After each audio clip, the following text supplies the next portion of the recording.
Hey, I'm Taylor, a business consultant and strategist, and I'm here to teach you that you can scale your business sustainably. This is Simply Business, your playbook for structure, clarity, and strategy that grows your business without costing your lifestyle. Let's get into it.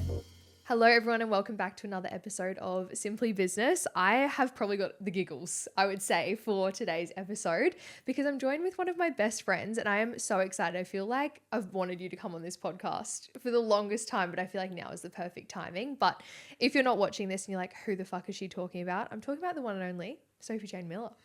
Welcome to the podcast.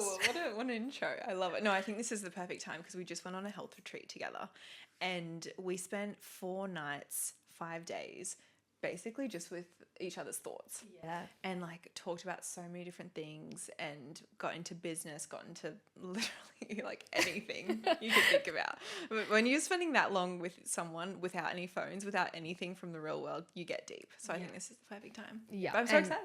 I'm so happy to have you here because I feel like I've said this to you before, but you are just like such a silent assassin. People would just have no idea. And you just like, yeah, I did this thing, launched Matcha Lane, got a cookbook, doing this. So I feel like it's going to be such a cool space to like have a conversation around business. And I'm just excited to pick your brains, to be honest.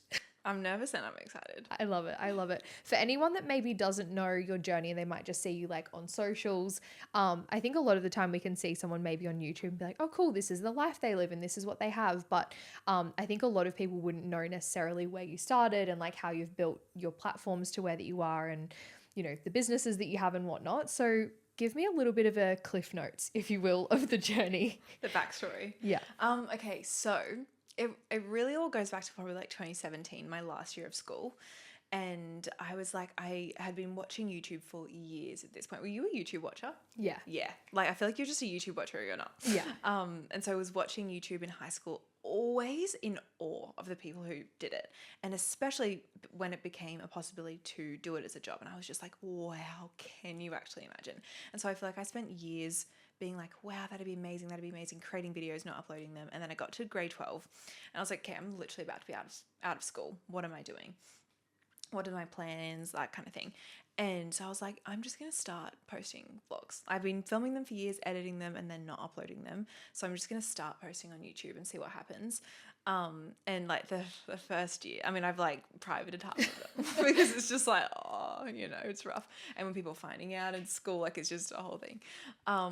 But yeah, started YouTube in 2017. I think I probably did it for a year, 2 years before actually going full time with it. And at the beginning, it really started off as like just a hobby. I think I was posting every second day, working full time, and just it was just I had such a passion for it and such a love for it that it was just so much fun. And then it kind of got to the point where it started to grow a little bit, and I was like, okay, this is like really cool. You get your first AdSense payout, and you're like, whoa, this is crazy. Even if it's like $100, you're like, yeah. I earned that from like posting. Yeah, and not going to a job, like literally just posting. And then, yeah, I feel like around that time was just before COVID. And so people were really at home, chilling, wanting something to watch. So that's kind of when my channel started to take off a bit more. And I released my first cookbook. It was like an ebook. I think there was like 100 and something recipes in there that I developed over time. It kind of got to the point, I remember it was the end of 2019 and I was doing Vlogmas at the time. I was like, oh, I'm just going to do Vlogmas, create my cookbook and work as well. And it just got way too much. I remember talking to my dad about it and he was like, just quit your job for 2 months, see where it could go, 2-3 months, see where it can go. And then if all fails, get another job and then keep working for it. And I was just like, okay. But deep down I was like, well, once I've quit, I don't want to go back kind of thing. And so I was like, okay, I'm just going to absolutely send it. And then, yeah, it kind of like all took off from there. The video that I posted at the beginning of 2020 kind of went viral, and that's where I was promoting my cookbook. And so that kind of took off and I was like, this is insane. Yeah. And then I feel like you pivot, you learn. There's been so many times where I'm like, I'm failing, I'm not doing well. And then you're kind of like, okay, let's rejig, let's do that. And I feel like it's almost crazy to look back and be like, okay, it's now been since 2017, 8 years? Yeah. 8-9 years? Yeah. Like, that is insane. Wild. Almost a decade of just kind of doing it. It almost feels like impossible to sum up because I'm just like, there's been so many different seasons, so many different things working better, and okay, yeah, we'll do this, and then no, I've fallen out of love with this and wanting to rejig and stuff. But yeah, now it's at a point where I think after you've done it for a certain amount of time, you do feel quite confident with it as well, and you kind of just like, okay, I think I finally know what I'm doing. But then something changes and you're like, oh my god. Yeah. So Yeah. And I think as well, like we were saying at the retreat, potentially, like social media isn't going anywhere. And I think more than anything, people are actually craving more connection with like real humans behind the screen, even more than watching like a Netflix show. Like I know for me, I'm like, I'm watching Molly May's documentary versus a random TV series. So I think even that of just being able to have something that sustains for the long term is going to be a really cool conversation as well. And then position that you're in now, I feel like 2025 was such a big year for you. Launch Matcha Lane. How do you say it? Matcha Lane. Yeah, okay. Because I'm a matcha. And Yeah, people are yeah. like, matcha. I'm like, that sounds so bogan. I think it's like the Australian, like they just took it and like, it's matcha. Yeah. Like, But yeah. nah. Launched a cookbook. You had some really cool brand deals, a collaboration for your, like on jewelry for your wedding, which is so cool. Talk me through what, 2025 kind of was for you. Do you feel like that's been your biggest career year so far? Hugely. It was my biggest career year and biggest personal year Yeah. mixed into one. Yeah. I'm like, She's "Whew." tired. I was like, I don't think I'll ever want a year. Like, it was incredible, but you do get to the end of it and you're like, okay, like 2026 is going to slow down. Anyway, reversing back. Yeah, 2025 was huge. I wrote myself a letter to my 2026 self at the beginning of 2025. So Jen, 2025, and I was reading it the other day, and I was saying like, I'm the most motivated I've ever been. I think this is going to be the biggest year. And I didn't even know, like, I really only knew that I was getting married. Like that was kind of the only thing that I knew, maybe, and cookbook was launching as well. And it's crazy to look back now and seeing like the biggest career year, I ever had. And it's like, I don't know, you can't plan for it and you can't like kind of set yourself up for it. But it was like January, we launched Matcha Lane, which was probably about a 12-month kind of lead up to. We'd started to think about it and start to plan it and go, okay, could this be something we really, really want to do? And could this be something that would be feasible for us? So that was the beginning of the year. A few months later, I did the CMOS collaboration. That's right. Which came out because I'd been taking it for so long and loving this brand. And they came to me being like, we'd love you to be the face of this one flavor. So that happened. And then a bunch of travel and then getting married and then the cookbook. And then, I did a collaboration with a jewelry brand for the wedding, which was just crazy, and then finished the year with Vlogmas. So it was just like such a big year, but so rewarding. Yeah, huge. Yeah, there's so many like different directions I want to go in this. But something you said at the start with when you were kind of quitting your job at the start, like Cam was just like, just like quit, like just give it a crack. How do you feel like he's impacted who you are today in like business and being able to just like take risks and send it? And obviously now you have Matcha Lane with him, but which we'll go into in a second. But yeah, how's that impacted you, just having like family, but also just someone that like just believes in you when you don't believe in yourself? I think about it often, how different my life could look if it wasn't for him. He has always had his own business, same as your dad. So it's like I've grown up with that just always being very normal, of just like, all right, yeah, you own your own business, you work random hours, you finish dinner, you're back at the computer doing that. And so even I still remember in grade 12 when all of the boys in my grade and everyone started finding my channel, like literally being like, oh, I watched your YouTube video. I was like, cool, I'm deleting every single one. And I still remember literally walking into my dad's office, Cam's office, being like, I'm going to put all my videos on private. Like, it's just too embarrassing. I can't do it. And he was like, no, you're not. And I was like, no, I am.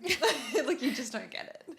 And he was like, look at it, the big picture. Like, you're looking at it such a zoomed in picture right now of, okay, right this very second, I'm embarrassed because people are watching me talk about what's in my bag or like get to know me or something like that. Look at it in 5 years' time where it could be. What are you going to be mad about? What are you going to be mad at yourself for not doing? I was like, you're so true, you're so right. And so I kept them up. And then, even going full time, he just always backed exactly what I was going to do. And I was working, when I was even working at my first job, which was like 38 hours a week, just at an ice cream shop, he'd come in and we'd brainstorm ideas about what I could do and, that kind of thing. He was always just like, I think he could see the passion that I had and the want and the need that I had for it. And so he was like, you've just got to do it. And he just always had this kind of like blind belief in me. And I think that it really just created this blind belief in myself that I was like, I can do it. And he always was just like, and if it doesn't work out, cool. Yeah. Pivot. Then you can get a job again. And I still remember, like, I think when I went full time, I was like earning money, but definitely not anything like crazy. And he was just like, you can get another job and it's fine. And I think I was just like, true. Like that is something that's so possible. And so, yeah, it's huge. And even like still to this day, I'll call him being like this. And he's like, all good. You know, he's just so knowledgeable. And I think having someone like that in your corner who genuinely just wants the best for you and is like, you know, not wanting anything more than that. And then even going into business with him years and years later is so rewarding both for both of us, because it's like he has seen the evolution of where I started to where I am now, and now it's like we can collaborate and use both of our skills, and also just know that each other is so like in it for the right reasons as well. If you're listening to this podcast having a realization that you genuinely need more structure and strategy in your business, this is your sign. The Strategic House Business Accelerator is where we take everything that I mention in this podcast and turn it into action. It is designed for women in business that are ready to scale to 30K months and beyond, but more importantly, sustainably. You get a customized business audit and implementation plan, direct access to me, expert guest speakers, multiple trainings per month, and it is a hands-on hybrid accelerator that's going to take you from where you are to exactly where you want to be. This is a community of women with all different backgrounds, industries, and models in their business. We have naturopaths, health and fitness coaches, interior designers, e-com founders, and even owners of marketing agencies inside of this accelerator. If this sounds like it could be something that you're interested in, you can check out the show notes below with more information on the Business Accelerator, or you're always welcome to slide into my DMs and we can have a conversation there. Let's get back to the show. I think that's such a big thing for anyone listening. Like if it's starting the business or, you know, posting on YouTube, whatever it might be, it's like, it's actually just not that deep as much as in the time and in the moment it feels so deep and so real. It's like, yeah, you can just go get a job. Like we'll always pivot and survive, which I love. Something you mentioned as well that I feel like a lot of people may have skimmed over at the start was like video every second day. Yeah. And I think it's easy for people to look from the outside in and go, wow, like what are you, over 300K subscribers on YouTube now, I think? For people to look and go, you know, it's just been easy for her, or like, you know, well, she had a video that went viral or whatever it might be. But it's like with that, if that video went viral and it was your first one, there's no reason for people to subscribe or connect with you. It's like that compounding effect of working, posting videos, getting 10 views, 100 views, whatever it might be. 100%. I feel like so many people aren't willing to do the groundwork nowadays, especially. They're like, oh, social media is saturated, but then they're posting one video a week, coming into it new. Yeah. And also I think people are okay to do the hard work and eat the frog maybe for like a couple months and then like it's not working. Yeah. And I just remember like it was probably like a full year, maybe more, of getting like under 1,000 views. And it is just kind of like, it's humbling. Like you're just posting, you're like, oh, okay, yep, that was 30 people who saw that video, perfect. But exactly right. It's kind of like you're building this very slowly, even you're building this kind of resume. And then so when a video maybe does go viral, you've got 2 years worth of videos that people can see who you are, see your values, see that you're actually trustworthy, and it's not just like this one thing. I always think like I'll be scrolling TikTok and this video will go viral from a creator and I'll click on it and there's hundreds and hundreds, maybe thousands of videos from them. And like if there was just a couple videos on their page and 2 of them had gone viral, I wouldn't really care. Yeah. I'd be like, oh, like I don't really know you. There's nothing really there. But then I could spend so long scrolling and see the embarrassing stuff of when they started. It just makes me like them more. Yeah. And it does show, how real it is. And I think in a world of AI influencers and AI creators that are coming through, people are craving more so than ever this realness. And I've definitely gone through seasons of like trying to be perfect online and trying to not show flaws, and you know, you kind of get your first hate comments and your first hate pages and you go, okay, I'm just gonna be perfect and I'll give them nothing to talk about.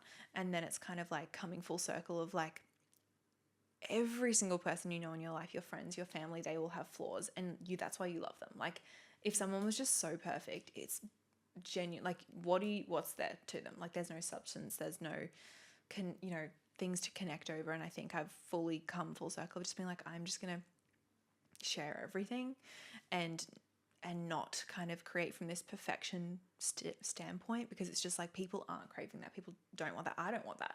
When I'm watching YouTube videos and watching online creators, I'm like, actually be real. Yeah. That kind of thing. Yeah. What do you feel like people are kind of missing when it comes to trying to grow, whether it be on YouTube, Instagram, like whatever that platform might be, and they are wanting to become more of a creator, influencer, and build a community? What do you feel like people kind of get wrong? Because I feel like you have a really good like art in terms of even your YouTube videos. Like I feel like it's actually pretty rare when we're all hanging out as friends that you even have your camera out. Like I feel like you just have like this perfect balance of like leaving a little bit of like mystery in there. I feel like, I'm like, whether that's an intentional strategy or not, but I feel like you've really nailed that art to like build community and like build an actual connection with your community so they trust you. But then equally, whether it be from a piece of like not burning out, like this is like a very loaded question. Yeah. I love But like, yeah, what do you feel like people kind of miss the mark on when it comes to creating on socials? I think it's easy at the beginning to just vlog everything that you're doing and post everything and just like, I'm doing this, just blah, blah, blah. But I think after, I was definitely did that. And then I kind of probably got to around that 5-year mark in, and I was like, I never want to post myself ever again. Yeah. I hate this. Like, it's just, you do burn out, I think, for just overly sharing for so many years. And so I think now I've kind of, come to that balance of like, okay, what feels good? What's a good amount to share of my life that I feel really comfortable with and that I'm passionate about and that I want to share? And what's the time where I just want to just not pick up my camera and go somewhere without my phone? And so I think, even with friends, I'm like, I'm going over and there is not one part of me that is going to bring out a camera, think about it, shot, because it does take you out of the moment too. I find like even recently doing Vlogmas, loved it, but it's so interesting what it does to you and what it does to your brain. I was even talking to Sam friends afterwards, and they were all like, yeah, you were still you obviously doing it, but you were just so locked in. Like we'd be having a conversation, you could just see that I was just like, yeah, okay. Like it does just take so much of your brain capacity up. I think when you care so much about it too. And like I found moments where I've been traveling, where I've been doing things, and I'm not even really taking it in because I'm thinking about like, should I set up a camera? Should I do this? Blah, blah, blah.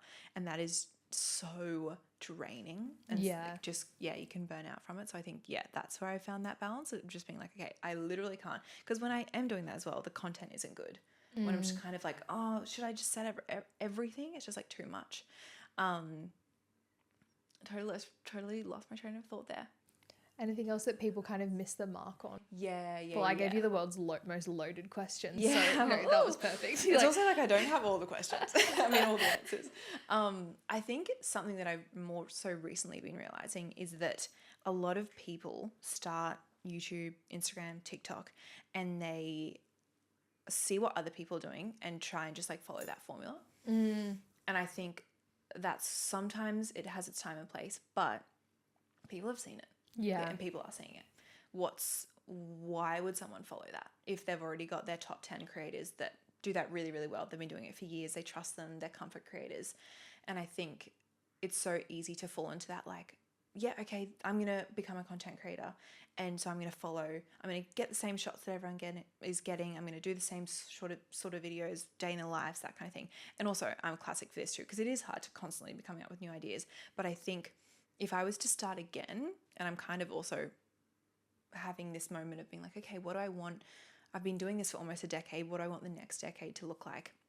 And so pivoting in that and being like, okay, what is something that I could bring forward that is me, that is so Soph, but is something that isn't really being seen in the space, is very authentic, so I can actually stick to it. So if you're doing something that's not authentic, it's just like you'll do it for a few weeks, even a year, and be like, okay, this is not me.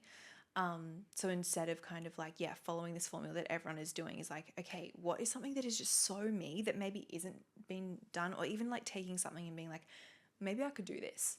And I think that is also like consuming so much less, so you have the capacity to create so much more. And even like our 4-day retreat we recently did of not being on social media, I feel like I was just journaling and I had all of these ideas, but then I get straight home and I'm straight back online and then being like, oh, but this works, so I should do that. Yeah. And it's like, that is not authentically me. And I think in the past I have tried to be kind of this person, but also be kind of this person, but also be kind of this person, instead of or being like, I have to 100% commit to this or 100% commit to that. But if that is not you, it's always going to feel a little bit clunky. Yeah. And so stepping back and be like, okay, how can I be me? How can I be Soph in all of the, I don't know, subjects that I love? Yeah. Kind of thing. Yeah. I don't know if that answered the question very well. No. I think that's good for people listening, of just like, whether it be journaling, doing a mind map of just like what actually makes you you, and allowing that to be perfect, versus thinking like, I have to just fit in like this category, or I have to do this. And I think, yeah, even for myself, and I know we've had conversations about this for the longest time, I'm like, I just have to speak about business and the service that I provide, and like that's my socials. But people need a reason to follow you as well, and like the human behind it. Yeah. And I think that's something I'd love to go into when it comes to using social media as like an asset or a platform to sell. And obviously you do it in both kind of arms to sales, in the sense of selling on behalf of brands, if you will, in terms of like influencing collaboration kind of work. And then also you now have insight in like having your own products, both from Future You. Throwback. Throwback. Always forget about that one. And Matcha Lane now as well. I just said matcha. Ew. It's like when I say it too fast, it goes matcha. Matcha Lane now as well. So I'd love to kind of go into that. But yeah, what do you believe, like when it comes to kind of you're building your brand, your socials, obviously that's not the entire purpose of why you're posting. I think even that's huge for people, like not just posting for the sake of selling. And I think a lot of people get into social media because it's like, oh cool, I can make money from doing brand collabs and getting free shit. It's like, have a purpose outside of that. But what do you think contributes to being able to sell so authentically like you do? Like I was just saying to Soph before we started recording your latest vlog, and you were talking, it was about the health retreat, and I was like invested, because I was like, yeah, I was there, we're meditating. She's like, yeah, and this one's sponsored by Headspace. And I'm like, be fucked. Like it's so perfect, and it's just like in time with like your life. And I think there's even the piece around like taking aligned collaborations. But I'd love you to kind of take the floor where you want to go with that, in terms of if someone can walk away from this episode, they're building their socials, they're building their personal brand, yeah, what to focus on so that they can actually sell without even selling, really. Because I'd say you sell without selling very well. Wow, well, thank you. Well, I think it comes back from a point of, I am always thinking about my audience first. Like that is always kind of like my number one at the end of the day, is like, obviously I love doing what I do and I love creating the videos I create, but I'm always like, okay, who's on the other end of this? And I never want them to just feel like I'm just selling something constantly. And like, that is why I'm here. Like I'm here because I love to create and I love to connect. And I think one of the biggest parts is like, I love consuming creators too. Yeah. And I have followed some creators for 10, 15 years. And I genuinely feel like I do know them and trust them. And then they're promoting something and I'm like, well, if they like it, I'm going to buy it. Like I'm going to buy into it. And so I think it is obviously easy and exciting when you're getting into social media and content creating, when a brand comes to you and you're like, oh my gosh, like they're offering free product, or they're offering, you know, this amount of money for it, to be like, yeah, perfect. Like that's so exciting. But like, do you genuinely use the product? Do you genuinely believe in the product? If a friend, like if I was to tell my friend about it, would she want to do it? Like I think just always putting your audience first in that, and like they are people on the other end. Yeah. Just as when I'm watching people, like I am a person on the other end of this person's video. So I think it's just kind of like seeing it like that. And yeah, if your friend was telling you about this product and you could tell that they didn't really back it, or like they were getting paid for it, you just kind of like, well, I don't really, like, it kind of doesn't make me want to be your friend anymore. Yeah. So it's just so ingenuine. So I think coming from a place of like what feels good and like thinking about your audience first, I think maybe. Yeah, I love that. And like actually giving them a reason to follow and giving them that value exchange, which is why that they want to follow. Like when I think of anyone that I personally consume, I'm like, it's for that entertainment or that value, and entertainment is value as well. Yeah. And then, yeah, if there's a collab in there, I think we were even talking about this at the retreat. I'm like, I never feel like it's like, oh, it's annoying that you're like mentioned something. I'm like, oh, perfect. Like that actually fills a gap because of, I didn't realize that I needed a red light LED face mask and the benefits of it. Do you know what I mean? And it's so good. I need to buy one. Plug. Yeah, like I'll link it. Yeah, because I think a lot of people just create, and I can definitely be guilty of this, of like, oh, well, I've got something to sell, where it's like, how can I actually just lead with value first, which is why I think podcasts is such a great converter for me in my business, because it's like I am just wanting to have chats and like I just want to talk about business and have these kind of conversations and let people in, and then it does organically sell in that way. 100%. Even with so many of my collabs that I do, often I talk about these brands in videos that aren't sponsored all the time. Yeah. Because I genuinely are using them and loving them. And half of the collabs that I have are from organically sharing them. And then the company might see and be like, oh, we'd love to pay you for something, or, you know, collaborate on something. And I think that's huge too, because you can tell that I genuinely love it. Even with the red light mask, like I bought it myself over a year ago. Then they saw it and they were like, hey, we'd love to work with you. I'm like, perfect. Yeah. Because I can ramble about it for so long. And I think people can also tell when something is genuine. A lot of the time, I'll get a brief from a brand when I'm working with them, and it's like 60 to 90 seconds. We want you to touch this kind of like dot points. I will talk for like 20 minutes. And I'm like, okay, let's cut this down to at least a bit. But you can tell like genuinely the love for it. And like then I think people, like, even when I watch creators and I see that they've done an integration, I'm like, oh yeah. And then they've keep rambling about it. I'm like, I can just tell that they actually mean it, what they're saying. And even in terms of creating content, like I think I've been listening to a lot of podcasts as well recently on content creation and everything that surrounds that, and like watering your audience, like seeing your audience as like a garden, and you need to water them to make sure that they're there and they grow and they want to be there. And I think that is like your organic content and your connection with them and everything. And then I don't know if there's another kind of like analogy to it, but you can like sprinkle it with something else, and that can be the ads, and that can kind of like intertwine, but always kind of being like, this is why I'm here. I'm not here to always sell you something. I'm just here to kind of like be a comfort creator or be a friend or something like that. And then here's some products that I love, and kind of like that interweaves it. Because I think sometimes I watch content, it's just so many ads. I'm like, oh my gosh, I'm so tapped out. Yeah.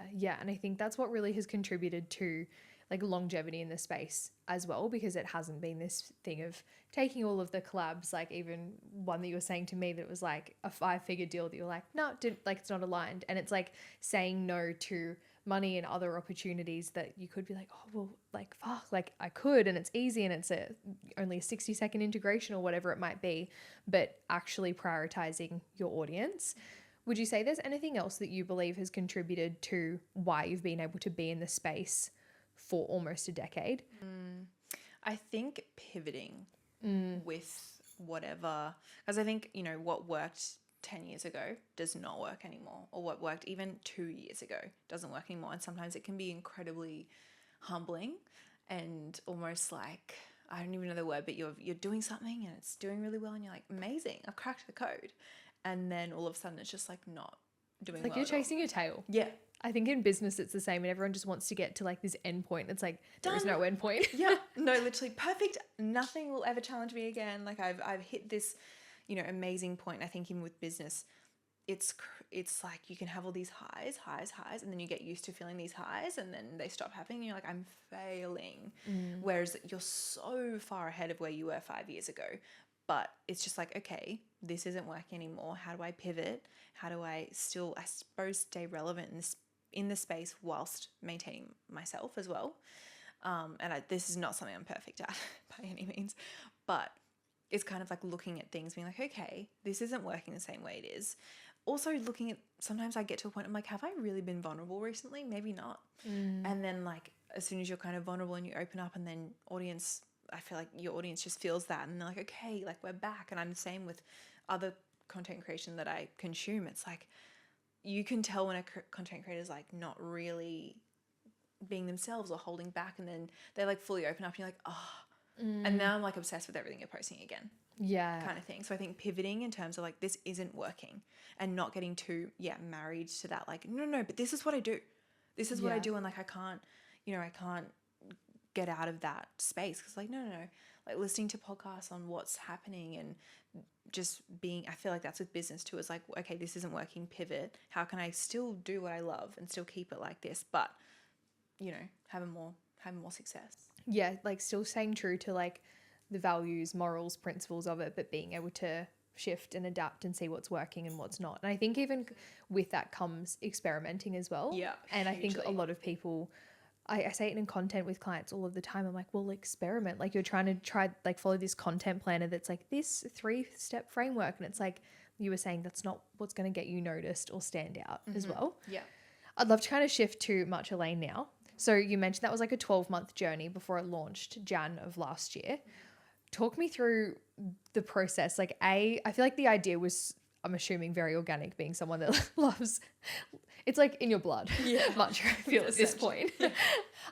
And then what that process looked like, sourcing the product, and like I find product-based businesses, like it's a whole different ballgame. Even doing like product based to like food and drink. Yeah. It's so different as well. But yeah, I still remember we were sitting in a cafe and I ordered a matcha. I was like, yeah, 12 months probably like the beginning of 2024 at this point. And I had a sip of it. I was like, oh, it's just like not good. Yeah. And then we were talking about it and like Cam and I were going back and forth. And he was like, I wonder if we could start our own brand and like bring the most incredible matcha to Australia. And I was like, oh, like that would be crazy. And then so we kind of just like for the next few months were like sending each other things like we could do this, we could do this, we could do this. And then Cam, being the amazing businessman he is, he was like, let me start getting some samples. And so I was very picky as well. Very picky. I think it comes from like semi-perfectionism, just like you love a product so much. You're like, this cannot be anything but perfect. Yeah. And so he was like, all right, let me start getting some samples from Japan, all over Japan, all different types, all different grades. And I think I tried, I don't even know how many in the end, like 20 or 30 maybe. Oh, and I was like, I'd get a sample pack and I'd make a couple of them because I'd make them differently to try and see, is this good? And just like all of them weren't it. And then there was this one and I tried and I was like, this is perfect. And so I was like, yeah, it was like number this, the grade this. And then he went back to our supplier and the supplier was like, that's my favorite too. I was like, okay, good. That makes me feel good because like, you know, yeah, I'm not the only one. Yeah. And like you're from Japan, you're drinking all the time, you're tasting so many, just like this is by far the best. And then so from there, it was such a long process. I feel like every product-based business is so long. And even when I did Future years and years ago, the amount of breakdowns I had when I'd be like, okay, launch by May. And then it's like September and you've not got the product yet because it's so much back and forth, especially when you want it to be so good. And I think with product-based businesses now, because there's so many of them, your product does have to be incredible. And you don't necessarily have the wiggle room of like, I'm going to improve this over time. Like if your customers just think that, you know, your product tastes like that, like they're not coming back. Or it's really fucking hard to get them to come back. Exactly. And I feel like certain things in terms of, you know, maybe branding and packaging, that's the stuff that, you know, you can kind of continue to develop. But the actual product, like for this specific business too, like the actual matcha was like, okay, this I've got to get right from the get-go. Because yeah, a lot of time it could be someone's first time trying matcha, or they are an esteemed matcha drinker and they're like, this has to be perfect. And I'm like, yeah, it does. Even from traveling to Japan too and trying so many over there and then trying mine, I was like, no, like this is actually just as good because it's from Japan. We're literally saying that when we're over there and I was like, Isaac, the one at home that's so, it's like even buying them, because I was like, you know, you go to Japan, you're like, I'm going to stock up. I'm like, yours is cheaper and better. Why would I? And there you go. This actually isn't sponsored by Matcha Lane, but it could be. No, it's not. No, but that's a whole other kind of thing that maybe will go down in the future of like sponsorships. But it is crazy being that kind of on this side of it. What I was doing on this side, and it is even crazy the amount of people who I get DMs from, emails from for Matcha Lane being like, would love to work with you, blah blah blah. Yeah. It's so interesting as well too, just seeing it from a brand's perspective, because it's like sometimes people will be like, oh, I'd love to work with you, doesn't follow the brand. Yeah. Like has never made an order. Yeah. I'm like, okay. Doesn't even drink much. Yeah. You're like, I don't see anything on your Instagram. It's like all coffee. Yeah. That kind of thing. So it is interesting seeing it from that perspective. But yeah, from the kind of like, okay, we've got our sample. I think for me, there's a mixture of perfectionism, but then also, and like wanting a product to be perfect for the right reasons, but then also being so frozen in that, being like, well, nothing's ever going to happen. And so even for the design and the packaging, I was like, I loved it at the time. 6 months later, I was like, I hate it. Yeah. And I feel like I remember hearing someone once saying that like, you shouldn't like your first, like, you know, you're not going to be in love with the first product you bring out. Say that's like a jumper or something like that. In like 5 years time, you'll probably hate it. But there is a level of like, you've just got to start. Yeah. And then also finding that balance of like, but also making it a product that people are going to come back for and actually want. And so I think we kind of found a pretty good balance of, okay, the matcha is incredible. That is our like constant. We kind of like, okay, let's get our website up. Let's get this. It doesn't have to be perfect. It needs to work, it needs to be easy enough, and the product needs to be incredible. But the branding, that can all kind of like develop as we develop. And so I think we're, just over a year, or just kind of, a year into business now. And we're like, okay, now we've got this. How can we kind of like make it more us and more kind of like honed in creating something new in the space and kind of like being more innovative in that sense. But Yeah. And I think something as well with like that piece around like just getting it out, I think something you did really well is like just allowing it to be simple. And I think people confuse simple with easy. It's like, it wasn't necessarily easy to get it to that point, but like you said, it's like, because it was just the one size, you've now like brought in bigger size and things. It's like you actually just stuck to like, this is the one size, let's get social proof, let's actually just get it out. And I think a lot of people chuck way too much money, effort, and like, delay the process by 6, 12, 24 months when it's like you could have just started with something like you said and improved from there, because you've now done a bigger size and the kits just in the span of a year. Hey. Yeah. And then can you say what's coming? Like, yeah, so I can give you a little hint. I actually said it anyway, but I'm so excited about it. It's still very much in the production, but we're looking at kind of like small drops of bowls and cups that are handmade in Australia. Like there's going to be small drops of like certain designs that are going to drop. I don't know how many there's going to be. And then once they're sold out, they'll never kind of be sold again. Yeah. Which I feel like I'm so excited about because they're just going to be so different and so us. And just like, if I'm loving this design right now, then we'll pop that on a bowl, pop that on a thing, release that. And then I think that's something that I would love from a brand too. Yeah. And just knowing they're very high quality, made in Australia, handmade, like beautiful pieces that just kind of make it fun too. You love your matcha, but like having that perfect cup, having that perfect bowl, it just kind of like makes it more fun.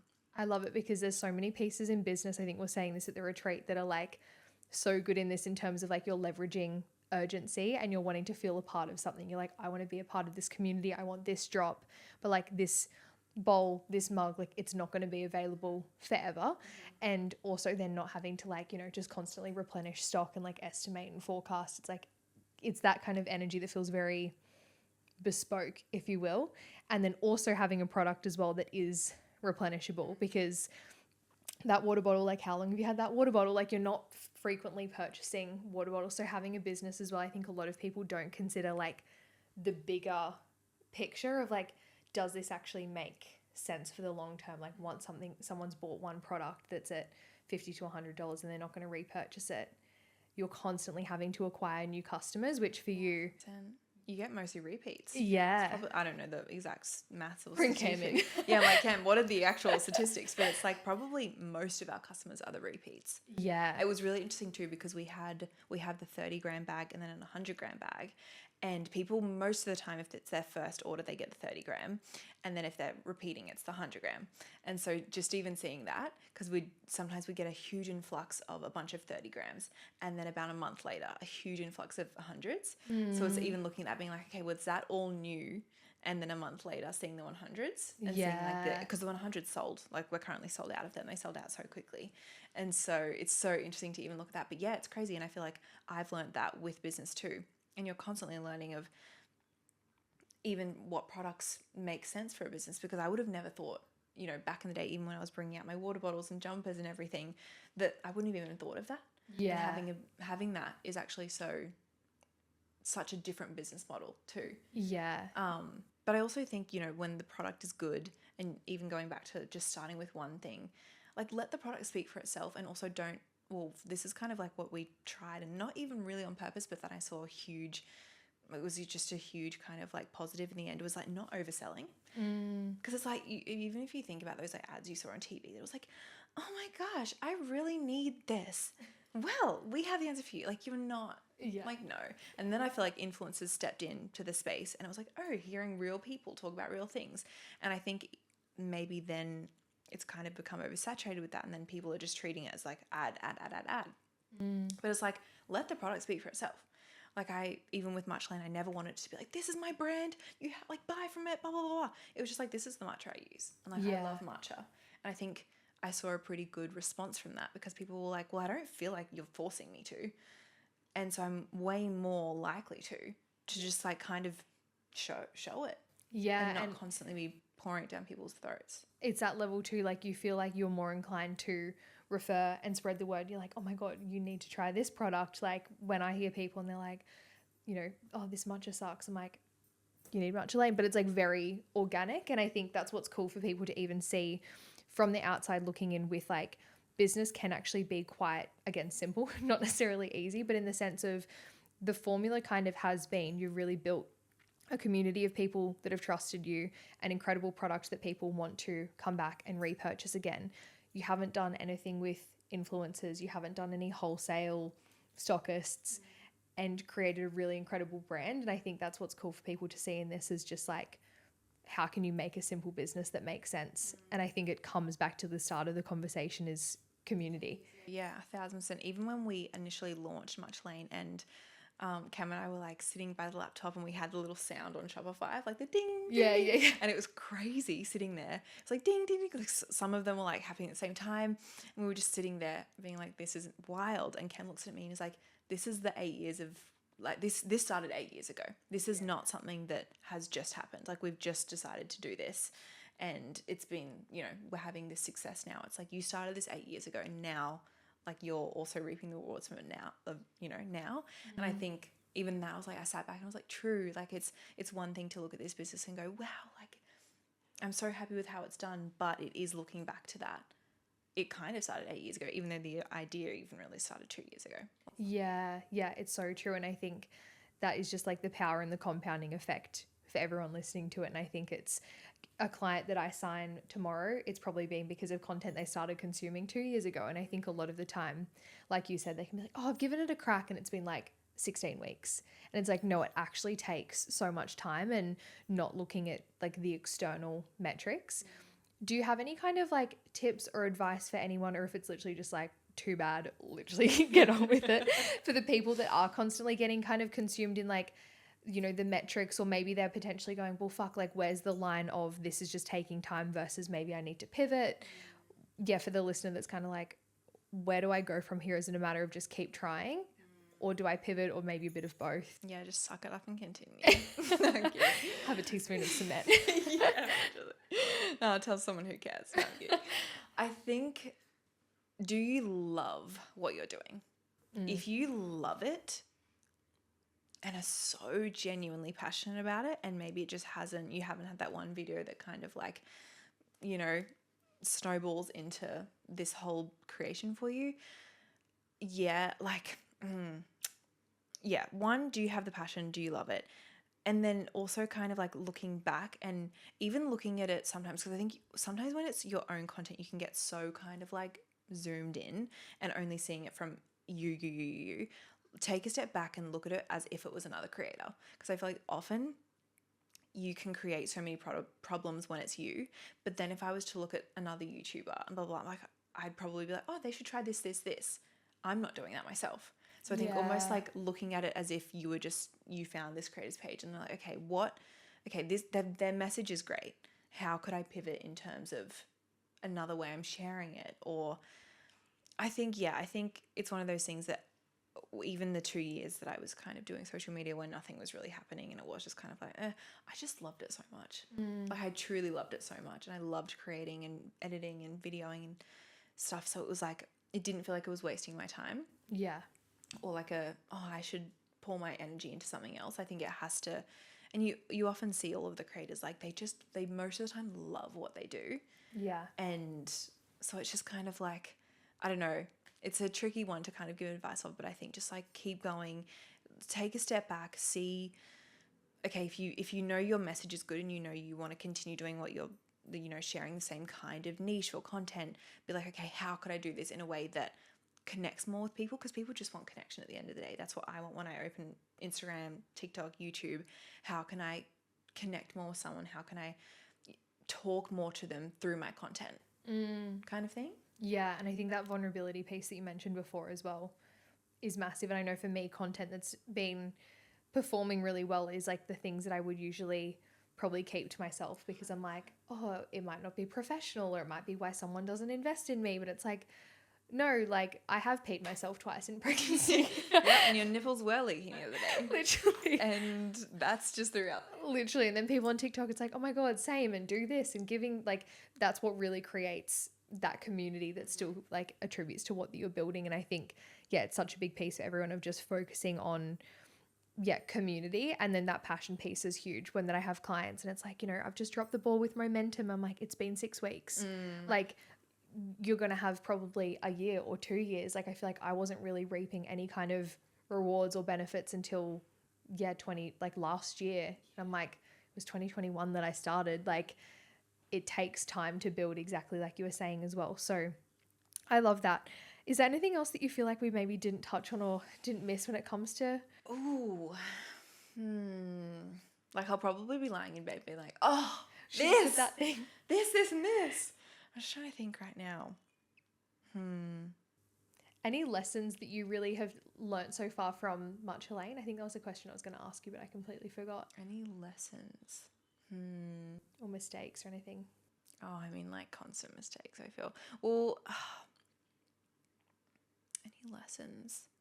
I think in what we were talking about earlier about that, finding that fine line between having an amazing product but also not being perfectionistic about it. I always am just like, well, this has to be the best, this has to be the best. Or you're comparing to other companies who have been going for 10 years and can do everything perfectly. I think I've definitely learnt in that regard. But also I think recently I'm also learnt that I think often I look at companies that are doing better. So say much of companies that are, okay, they're doing this. Being like, okay, how can I follow in their footsteps? And that is not what I want to be doing at all. Yeah. Because that's, okay, then you're becoming like a slightly less version of them. Yeah. And even in terms of content creator in any sort of business, like if you're following a creator and you love them, you're like, okay, I'm gonna do that. So like then you're becoming just like a little bit, like why would anyone buy from you? Why would anyone follow you if you're just a slightly less version of another person or another brand? And so I think recently I've been more stepping into, okay, like what is another brand, another matcha brand? What are they not doing? What can I have more fun with? What can I make it more personal so that people want to come and be like, yeah, I can only get this here and I want to get it from here as well. Yeah. I love that. Especially even applying it to like socials and for me in business as well. I'm like, yeah, because like, otherwise what is something no one else is doing? Yeah. And maybe it even is that being way more vulnerable online. Maybe a lot of other business coaches and strategists aren't doing that. They're being way, more methodical, which is probably working for them. Incredible. But you can also share the vulnerable side and then, open yourself up to this connecting with all of these other people. Because I feel like once you've connected with someone, like even a friend, you hang out a few times, then you connect on this like deeper level, and that just cements your friendship or cements your relationship. And you're just like, okay, I trust this person. I have a connection with them. I think about them often. It's the exact same with the business or following someone online. It's almost like once you've hit that point, you care about them more and you want to support them more. Yeah. So I think always coming back to that. Yeah. And like, yeah, really leading the way, because I think a lot of people, again, it's just like, okay, and maybe someone even clicked onto this to listen to it today, like, okay, but like, what's the strategy? What's the solution? And like, I literally fucking teach strategy, of course, but I'm like, I think when it comes to this personal brand element and leading in business, I was saying this to a client the other day. I'm like, you have to stop thinking that you're going to come on a call with me and then get all of your answers for like your next implementation things for the next 4 weeks. Like, clients that get the best results lead, and then it's like, and how could I execute this better? And like, what am I maybe missing here? Is there something I haven't considered? Like, that's where you actually lead and get results of like, this is something I'm doing and here's how we can improve, kind of like you're saying, that messy action with Matcha Lane as well, of like, this works, then we can improve and we can refine. Yeah, 100%. Yeah. And even like, I am a classic over planner and overthinker in a lot of aspects, especially content, business, that kind of thing.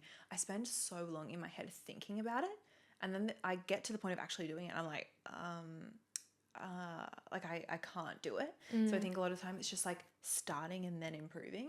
Yeah. Being like, even the other day I was filming a YouTube video. I sat down and I filmed like 5 minutes of footage and I was just like, Sophie, like, be yourself. I could feel myself and I'm like, I'm like fumbling over my words. And so I was like, okay, take a few deep breaths in, be yourself, fully started the video again. And from that point on, it just like flowed. Sometimes I just think you need to start and like get out of I need to say this, be this, follow this plan, blah, blah, blah. Just like start.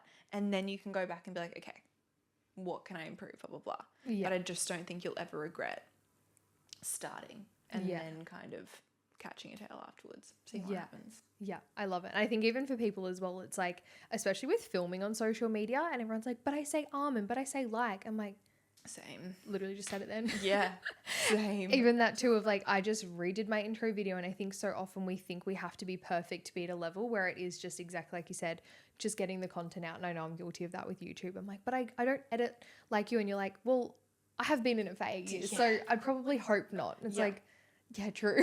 And also on that note of like, okay, but there's a million content creators that edit incredibly. Just like be someone who doesn't. Yeah.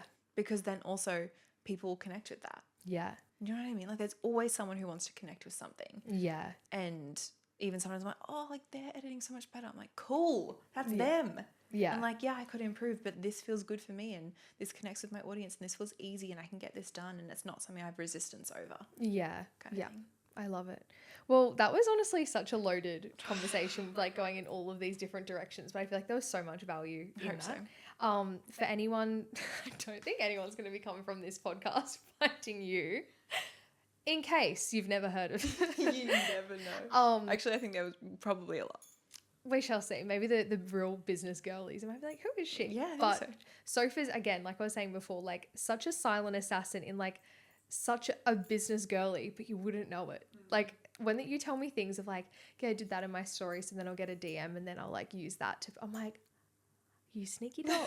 But it's like biopsychology 101. Mm-hmm. Where can everyone find you? And if that they're now craving a matcha after this? Mm-hmm. Oh, okay. Well, I have, so YouTube, Sophie Jayne, TikTok, Instagram, Sophie Jayne Miller. Matcha is Matcha Lane. And yeah. I love it. Simply Scrumptious Cookbook. If you want some recipes. I know. I was saying to Sophie, I've been waiting because I'm like, I just have this thing that I just want to purchase it in a store, and I'll probably be that weirdo like at a bookshop. This is my friend's cookbook. I know her. Literally, but I'm like, I saw it online. I'm like, maybe just buy it online. You can always go buy the second one. Buy it as a gift.